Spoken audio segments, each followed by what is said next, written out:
Voy qizlar, men go'shtli non bunaqa zo'r chiqishini bilganimda vohliroq tayyorlab ko'rardim. 2 ta piyozni olib maydaroq qilib to'g'rab oldim. Keyin go'shtlarni sal maydaroq qilib somoncha qilib to'g'rab oldim. Keyin unga tuz, koreyskiy tuz, zira, murch solib yaxshilab aralashtirib oldim. Xamirini oshirib qo'ygandim. Xamiriga 1 kosa sutga dro'ji, ozgina shakar, ozgina tuz solib xamir qilib olasizlar. Ularni videoga olish esimdan chiqib qoldi.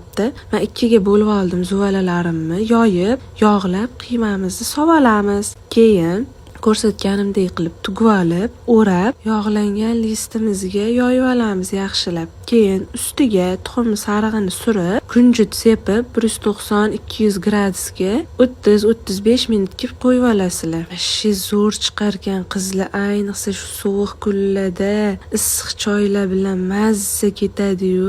Issiq pechdan chiqqanida o'zim yarmini yeb qo'ydim, ishonsanglar.